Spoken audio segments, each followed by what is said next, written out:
Nah, di antara yang Allah beri karunia di abad ini adalah Imam Muhammad Nasiruddin Ibn Nuh Al-Albani.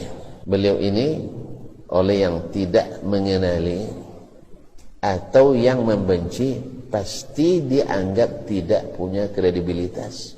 Yang membenci beliau atau yang merendahkan beliau ada dua sebab. Satu, karena ketidaktahuan. Mudah-mudahan ini Allah maafkan. Yang kedua adalah karena faktor kebencian. Karena beliau memang orang yang sangat tegas dalam menegakkan sunnah Nabi SAW. Dan ketegasan ini bukan dia sendiri. Umar juga dulu tegas dalam masalah ini, dalam masalah sunnah Nabi SAW. Ulama seperti Ahmad bin Hanbal tegas yang sunnah bid'ah. Sehingga sebagian mengatakan dia hanyalah seorang ahli tukang jam. Dengan alasan itu tukang jam, Nabi kita penggembala kambing dulu. Cuma Nabi nak tunjukkan bahwa pekerjaan seseorang tidak menghinakannya, supaya tidak ada kita yang merasa tidak dihargai dalam beragama ini. Nak jadi buruh kasar di pasar, nak tukang cari ikan, itu penjahit. Nabi Idris dulu penjahit nih. Nabi Muhammad penggembala kambing, Nabi Musa penggembala. Supaya nanti tidak ada kita yang merasa rendah, karena Nabi kita yang paling mulia mengerjakan pekerjaan yang paling rendah.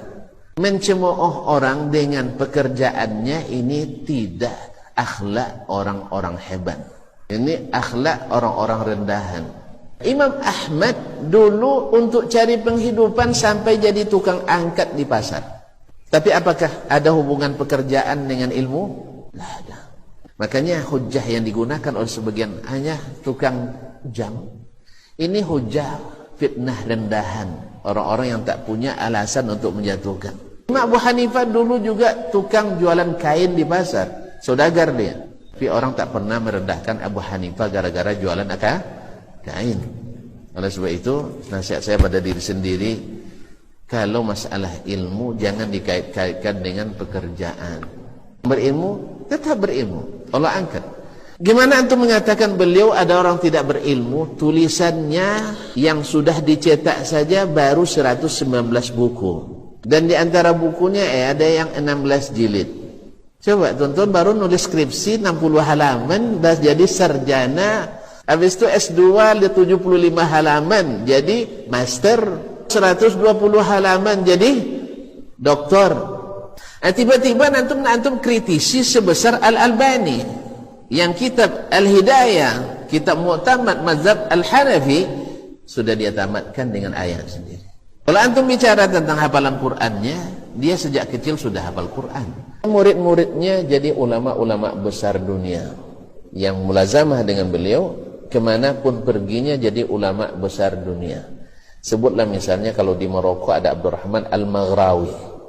Sekarang baru menyelesaikan fikih berdasarkan sunnah, kalau salah hanya 40 jilid kitabnya. Kalau bisa nulis 40 jilid, sudah doktor teman. Ini baru kita ini, belum lagi kitabnya Fathul Bar fi Tartibi Tamhid bin Abdul Bar, itu sekitar 16 jilid. Ini muridnya. Lihatlah Syekh Ali Hasan Al-Hanabi yang jumlah tulisannya ratusan kitab. Beliau masyhur Hasan Salman, Muhammad Ibrahim Syaqra, dan seterusnya. Ada murid-muridnya yang saya bertemu langsung dengan murid-muridnya adalah orang-orang hebat, hasil didikan beliau. Lalu antum katakan apalah artinya seorang tukang jam? Nah, ini makanya kaum muslimin dan muslimat, jadi fitnah itu tak pernah lepas dari orang-orang yang hebat. Tetapi seperti kata penyair, kanatihin sakhratan yawman liyuhinaha falam yadir ghaira qarnihil wa'ilu. Seperti kambing hutan yang nak menanduk gunung yang patah tanduknya sendiri. Bukanlah maksudnya Albani bersih dari kesalahan, tidak. Yang namanya seorang manusia, sealim apapun, bisa saja berbeda dengan ulama yang lain ijtihadnya. Tetapi menjatuhkan seorang alim walaupun tidak setuju dengan kita adalah cara-cara orang yang tidak sehat akalnya, orang-orang tukang fitnah dan syubhat.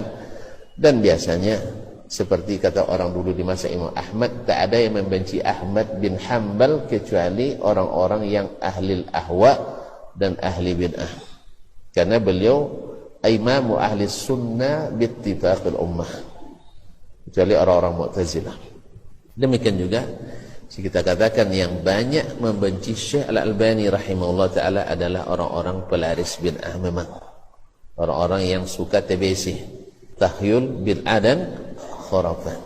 Semoga Allah jauhkan kita dari hal yang tersebut. Maka kita murnilah mengaji ilmu, bukan dengan mencaci maki atau dengan menebarkan fitnah.